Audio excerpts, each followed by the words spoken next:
Soy el doctor Israel Arterellano, médico internista. Laboro en el Hospital Regional Dr. Manuel Cárdenas de la Vega del Iste en el turno de jornada acumulada. Estoy bien agradecido con esta oportunidad. Mucha gente se ha acercado con nosotros, doctor, pues como representante popular, con preguntas, con dudas, con cuestionamientos, con lo que respecta al tema en boga hoy, que es esta pandemia mundial, que es el coronavirus.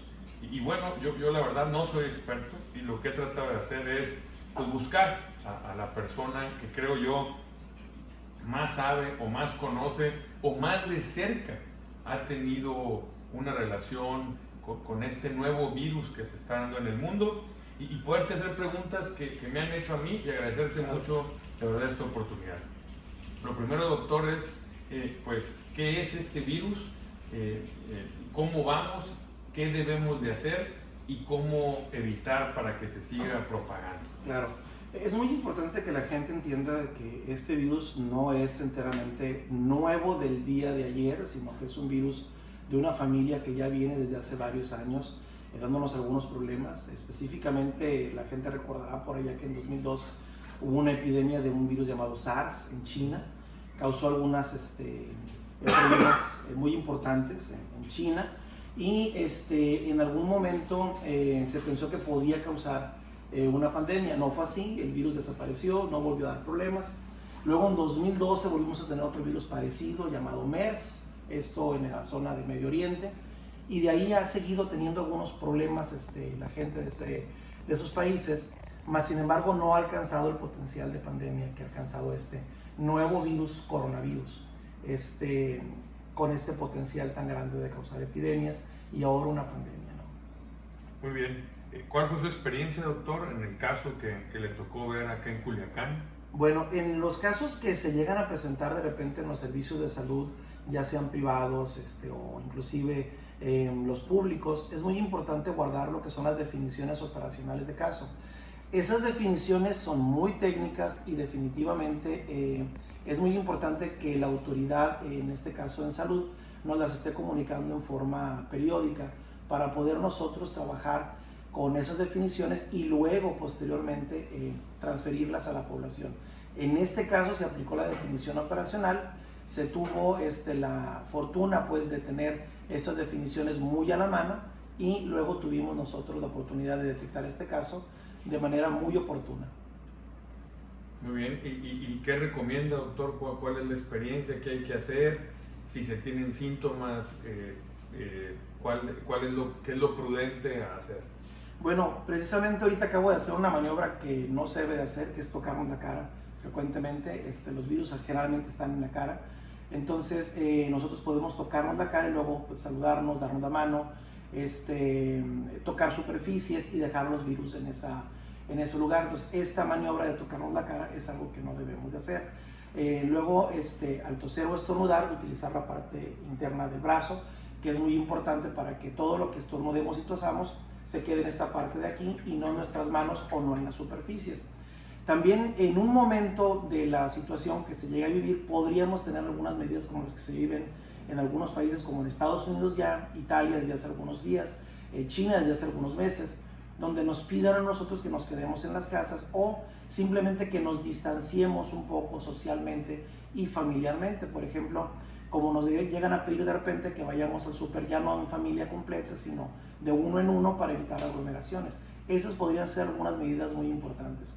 Ya para la gente que tenga, por ejemplo, algún síntoma respiratorio, dependiendo de si la definición de caso incluye viajes recientes a países como Italia o Estados Unidos, o en su defecto nos cambian la definición y nos amplían el panorama, por ejemplo, a cualquier persona que tenga síntomas respiratorios relativamente severos, bueno, entonces acudir a un servicio de salud o llamar de preferencia, sería la mejor herramienta, llamar al teléfono 800-0044-800, que es donde le podrían usted dar información las 24 horas del día. 800-0044-800. Es correcto. Ahí, y los síntomas se dicen que es tos seca, fiebre, sí, y dificultad a respirar. Son los tres síntomas principales. Algunas personas pueden no llegar a tenerlos todos, pudiera ser que no tuvieran fiebre, pudiera ser que inclusive no llegaran a tener tos, Por eso es muy importante que la persona, si tiene dudas, llame a este número y se informe. Si sus síntomas no se parecen a los de la enfermedad por coronavirus, bueno, le dirán que probablemente no lo tenga, pero si su preocupación es mucha y tiene síntomas relativamente severos, independientemente de que no sea coronavirus, puede recibir atención médica en un hospital. En este momento hay que recordar que también estamos en temporada alta de transmisión de influenza y sus síntomas podrían corresponder a influenza. 3 preguntas, doctor, muy rápido. Sí. Se dice que es un virus que se contagia de manera muy fácil, muy sencilla. O sea, que es de amplia capacidad de contagio. Sí.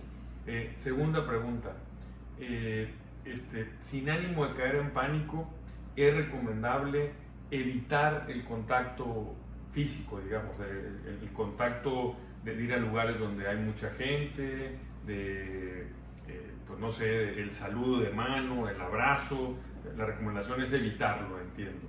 En un momento dado nos van a indicar precisamente el distanciamiento social y nos van a indicar pues irlo ampliando ese distanciamiento con las personas.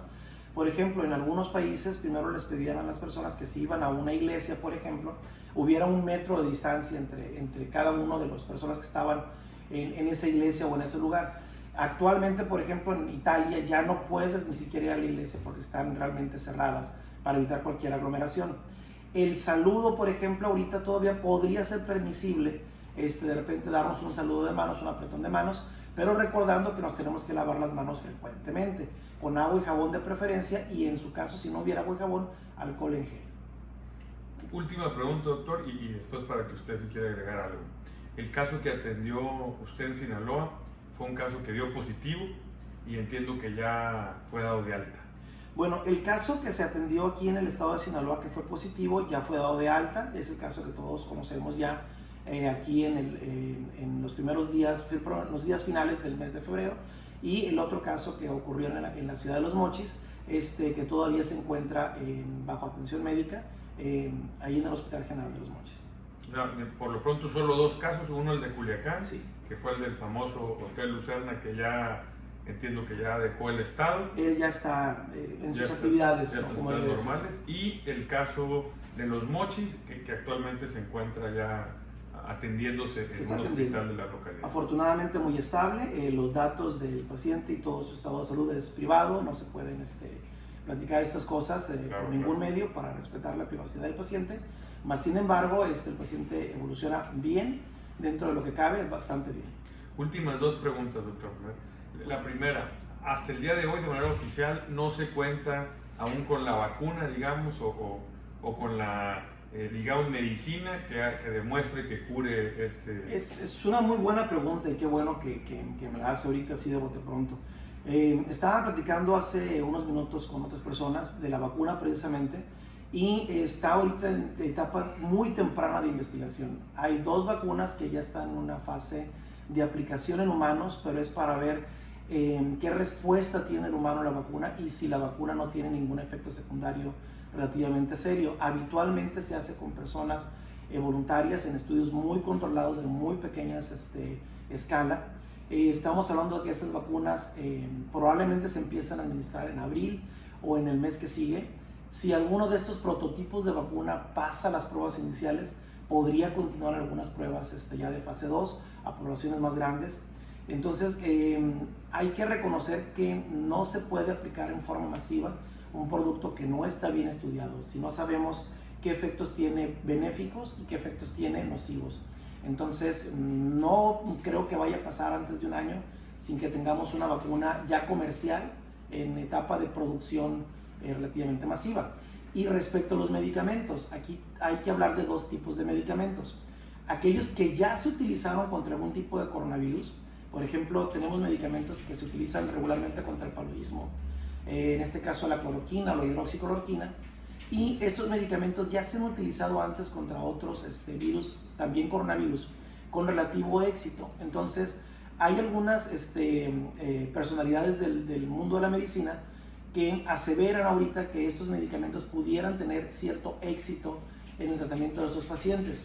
También asimismo hay por ahí algunos medicamentos ya antivirales que se utilizan para otras enfermedades, pero que en algún momento tienen algún efecto benéfico sobre la infección con el virus de del SARS coronavirus 2, que es el nombre correcto del virus. En este caso, esos medicamentos se tienen que investigar primero para poder después liberarlos para estas indicaciones. Actualmente algunos medicamentos de estos pudieran utilizarse pero bajo investigación, de manera de que el Instituto de Salud que lo pudiera administrar tendría que solicitarlo bajo investigación, bajo un protocolo muy estricto, no de manera comercial.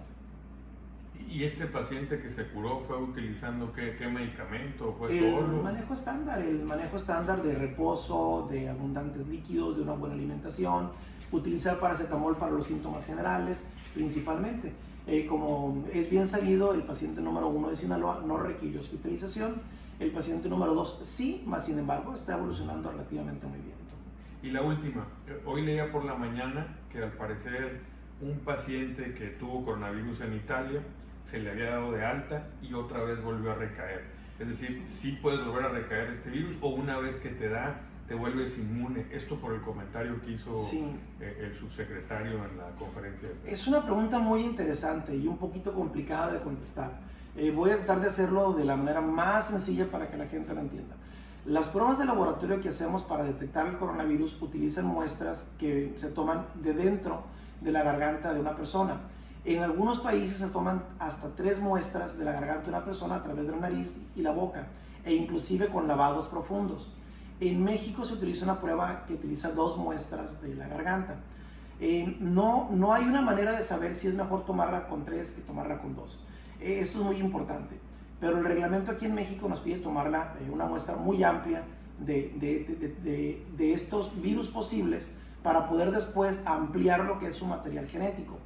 Sí existe la posibilidad de repente de tener una prueba mal tomada, por ejemplo, que no se tome profundo en la garganta, que no alcance a llegar a donde queremos llegar, o que la carga de virus sea muy poca y no tengamos mucho material para amplificar, y entonces tengamos una prueba negativa que en realidad no lo es, y luego se le toma una muestra de control y esta muestra da positiva como debió ser la anterior. Esto pudiera ocurrir en un momento dado. No debe de causar confusión a la población, ya que hasta este momento lo que sabemos de este virus es que una vez que enfermas debes de producir una inmunidad permanente contra este virus en particular. Más sin embargo, como es un virus nuevo, no sabemos qué comportamiento vamos a tener a lo largo de años o meses ya después de una infección con esto. Excelente, pues bien agradecido, doctor. Por último, si alguien está sintiendo uno de estos síntomas que hemos comentado, fiebre, tos seca y dificultad para respirar, marcar al 01800 0044 800. Es correcto. Las pruebas de coronavirus únicamente las tiene el sector salud oficial, o digamos del gobierno mexicano. Es correcto. Ellos deciden a quién se le hace y a quién no, o sea, quién presenta perfiles. Y la última duda, una vez que te haces la prueba, ¿cuánto tiempo pasa más o menos en saber si eres positivo o no? Es una prueba relativamente rápida, está muy estandarizada y podría estar dentro de las primeras 4 horas. Claro, esto depende de si hay 2 o 3 pruebas por delante o más pruebas por delante que se tengan que realizar. En un día en donde tengamos muchas muestras, probablemente se retrase un poco el resultado, pero está relativamente pronto. Hay que recordar algo que es muy importante: la prueba es para uso epidemiológico, no tanto para uso clínico. En alguna forma, dado que no tenemos un tratamiento específico, también no hay una manera de decir, bueno, a este paciente sí le voy a dar hidroxicloroquina o le voy a dar cloroquina, y a este paciente no se lo voy a dar porque es negativo. No hay manera de usar eso en la aplicación clínica. Entonces hay que entender que esta prueba es para saber si hay coronavirus en la comunidad o si desapareció ya el coronavirus de una comunidad. Entonces, si ya vemos que hay casos, por ejemplo, positivos que vienen de otro país, bien, ya tenemos una palomita. Si ahora ya tenemos casos que están relacionados con los primeros que llegaron, pues ya tenemos otra palomita, hay mayor riesgo. Pero si ahora ya tenemos casos donde no podemos identificar ni un viaje ni un contacto, entonces ya tenemos transmisión dentro de la comunidad. Ahí cambiamos las medidas de distanciamiento, para eso son las pruebas, no tanto para determinar si voy a darle un tratamiento a un paciente específico o no. Ante la sospecha, si yo veo un paciente con síntomas moderados o graves, pues lo voy a tener que hospitalizar, se va a aislar dentro del hospital de manera de que no se contagie de otras cosas ahí en un hospital, ni tampoco él contagie a otras personas de la enfermedad que él traiga, independientemente de que no sea coronavirus. Excelente, doctor. No sé si tenga algo más que agregar. Bueno, nomás agradecer la oportunidad de estar con usted y pues comunicando estos temas. No, al revés, bien agradecido todos, de verdad, doctor, y bueno, estaremos en contacto y en la mejor disposición en lo que podamos ayudar, pues para evitar que este virus se propague en Sinaloa. Creo que es un esfuerzo de todos y muchas gracias a las autoridades de ti, doctor, por esta oportunidad. Al contrario, muchas gracias a ustedes.